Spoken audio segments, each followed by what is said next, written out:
नमस्कार students and my best friends, आपका स्वागत है अभिनंदन इस श्याम स्टडी पॉइंट यूट्यूब पर। इस वीडियो के तहत मैं क्लास 10 के चैप्टर नंबर 1 रासायनिक अभिक्रिया एवं समीकरण को समझाने की कोशिश करता हूं। तो देखिए, इस चैप्टर में आपको फुल जानकारी दी जाएगी। तो सबसे पहले नंबर पॉइंट रहेगा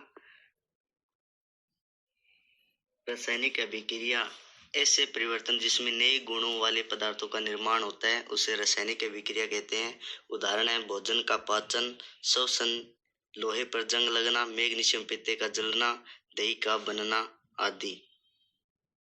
फिर है रासायनिक अभिक्रिया की पहचान, यानी रासायनिक अभिक्रिया की पहचान क्या होती है। कोई क्रिया करेगी तो समीकरण, इन कारकों से पता चलता है कि एक रासायनिक अभिक्रिया हुई है। पदार्थ की स्थिति में परिवर्तन, पदार्थ का रंग बदलना, गर्मी का विकास, गर्मी का अवशोषण, गैस का विकास, प्रकाश एक का विकास आदि। यानी अभिक्रिया करेंगे तो आदि का परिवर्तन होगा। फिर है अभिकारक, यानी कोई अभिक्रिया करेंगे तो उसमें एक अभिकारक में क्रिया करके फिर नया उत्पाद बनता है। तो अभिकारक क्या होता है? ऐसे पदार्थ जो किसी रासायनिक अभिक्रिया में हिस्सा लेते हैं उन्हें अभिकारक कहते हैं। और उत्पाद, ऐसे पदार्थ जिनका निर्माण रासायनिक अभिक्रिया में होता है, यानी जिस अभिक्रिया करके कोई उत्पाद बनता है तो उसे ही उत्पाद कहते हैं। यानी क्रिया करके कोई नई चीज का निर्माण होता है उसे उत्पाद कहते हैं। फिर आगे है संतुलित रासायनिक समीकरण। ऐसे रासायनिक समीकरण जिसके दोनों पक्षों बाईं तथा दाईं ओर में प्रत्येक तत्व के परमाणु की संख्या बराबर होती है, संतुलित रासायनिक समीकरण कहलाती है। यानी इसमें अभिकारक व उत्पाद में प्रत्येक तत्व या यौगिक के परमाणु की संख्या वो दोनों तरफ है वो एक समान होती है, यानी बराबर होती है। फिर है संतुलित रासायनिक समीकरण का महत्व, यानी संतुलित रासायनिक समीकरण का महत्व क्या होता है, यानी अगर नहीं होगी संतुलित क्या होगा। देखिए, द्रव्यमान संरक्षण का नियम, किसी भी रासायनिक अभिक्रिया में द्रव्यमान का न तो निर्माण होता है न ही विनाश, यानी एक निश्चित समीकरण होती है। इसका परमाणु क्रमांक एक निश्चित के रूप में तय होता है, यानी अभिकारक में होता है उतना ही उत्पाद में होता है। फिर रासायनिक अभिक्रिया के पहले अभिकारक एवं उसके पश्चात उत्पाद प्रत्येक तत्व के परमाणु की संख्या वो समान होती है, यानी अभिकर्मक और उत्पाद में दोनों में जो संख्या या परमाणु संख्या होती है वो समान होती है। फिर है रासायनिक अभिक्रियाओं के प्रकार, यानी जितनी भी अभिक्रिया होती है उनके प्रकार दिए हुए हैं और उनकी प्रत्येक की एक एक या दो दो अभिक्रिया यानी समीकरण भी दी है साथ में। तो संयोजन अभिक्रिया, एक नंबर अभिक्रिया वो संयोजन अभिक्रिया है। नाम से स्पष्ट हो रहा है कि संयोजन का मतलब ही जुड़ना होता है। तो वह रासायनिक अभिक्रिया जिसमें दो या दो से अधिक पदार्थ संयोग करके एकल उत्पाद का निर्माण करता है, यानी अभिकारक के अंदर दो या दो से अधिक यौगिक होते हैं और एकल उत्पाद बनाता है। उत्पाद में एकल उत्पाद बनाता है, संयोजन अभिक्रिया कहलाती है। और इसके उदाहरण दिया है कोयले का दहन। कोयले का मतलब है C+ में दहन करेंगे तो ऑक्सीजन की आवश्यकता होती है, तो C+O2 = CO2। फिर 2 नंबर अभिक्रिया है जल का निर्माण, यानी जल का निर्माण कैसे होता है। तो H2 गैस होती है, हाइड्रोजन गैस प्लस में oxygen gas, H2 gas plus O2 gas = H2O।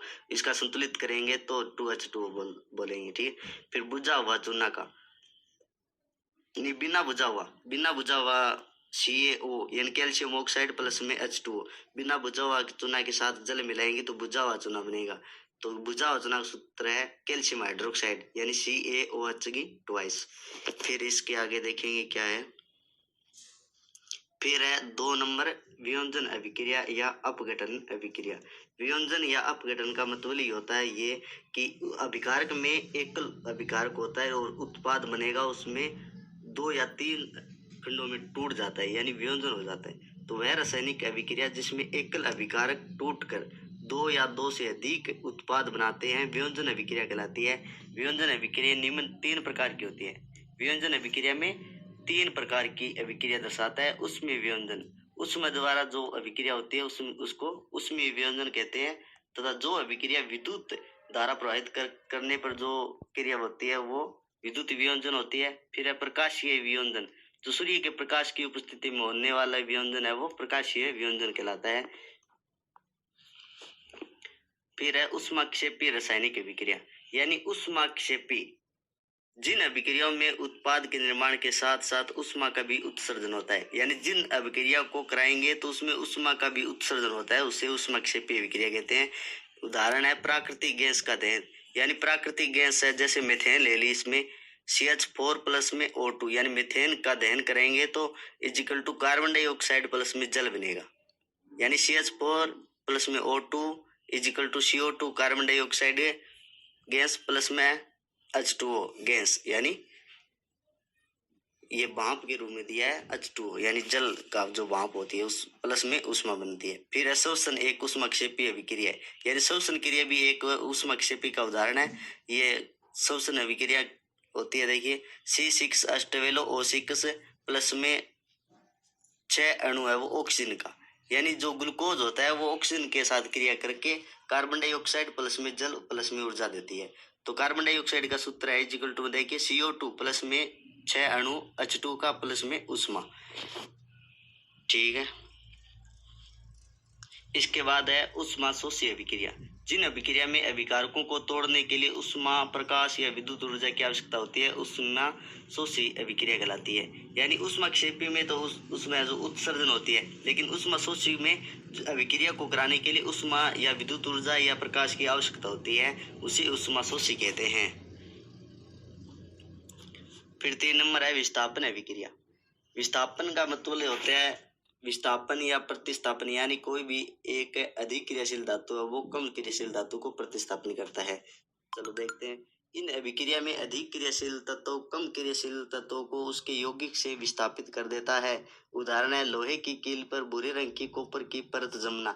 जैसे देखिए अभी फेरस प्लस में copper sulphate is equal to ferrous sulphate plus में कॉपर, यानी इसमें अभी है वो कॉपर को प्रतिस्थापित कर रहा है, क्योंकि कॉपर है वो कम क्रियाशील धातु है, इसलिए कॉपर को यहाँ से प्रतिस्थापित कर दिया।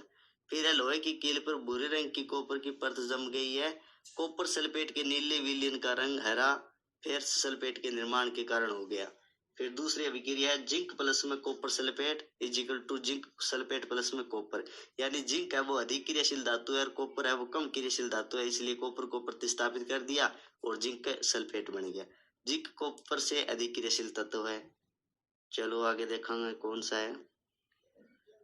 फिर 4 नंबर है द्विविस्थापन अभिक्रिया। द्विविस्थापन यानी विस्थापन या प्रतिस्थापन, विस्थापन तो होता ही है यौगिक, लेकिन इसमें द्विव लगा हुआ है तो इसमें दो आयनों के बीच आदान प्रदान होगा। तो इस अभिक्रिया में उत्पादों का निर्माण दो यौगिकों के बीच आयनों के आदान प्रदान से होता है, उसे ही द्विविस्थापन अभिक्रिया कहते हैं।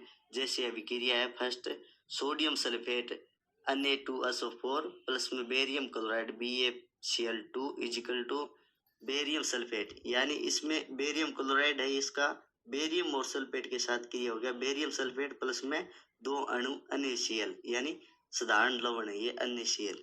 2 नंबर अभिक्रिया है सिल्वर नाइट्रेट प्लस में sodium chloride is equal to silver chloride plus में सोडियम नाइट्रेट।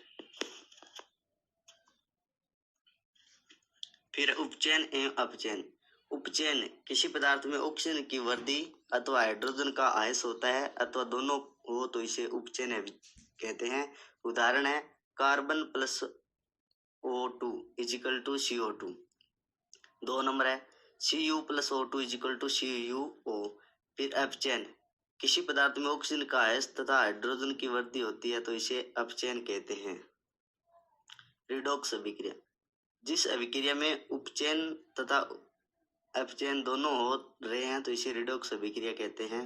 ये उपचयन ये गलती से लिखा हुआ है।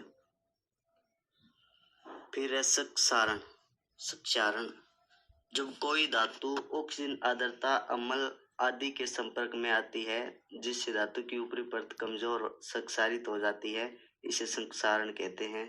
उदाहरण लोहे की वस्तु पर जंग लगना, चांदी के ऊपर काली परत व तांबे के ऊपर हरी परत चढ़ना क्षारण के उदाहरण है। यानी लंबे समय तक जब लोहे की वस्तु या चांदी की वस्तु को छोड़ेंगे तो उसमें धीरे धीरे ऑक्सीजन व नमी के आर्द्रता के कारण धीरे धीरे उसमें जंग लगना स्टार्ट हो जाता है, लोहे के ऊपर जंग लग जाता है और चांदी के ऊपर काली परत आ जाती है। यानी ये नमी के कारण धीरे धीरे लंबे समय तक होने के कारण वायु के संपर्क में रहने से होता है। फिर तला दिया है सक्सान से बचाव के उपाय। यशद लेपन, विद्युत लेपन और पेंट करके सक्सान से धातुओं को बचाया जा सकता है। यानी इसमें ग्रीस या तेल या धातु से लेपन करके बचाया जा सकता है इसको। विकृत गंधता, वह संयुक्त और तेल या खाद्य सामग्री वायु के संपर्क में आने पर उपचयित हो जाती है, जिससे उनके स्वाद और गंध में परिवर्तन हो जाता है। इसे विकृत गंधता कहते हैं। विकृत के उपाय, प्रतिऑक्सीकारक का उपयोग करके वायु रोधी बर्तन में खाद्य सामग्री रखकर वायु के स्थान पर नाइट्रोजन गैस द्वारा शीतलन द्वारा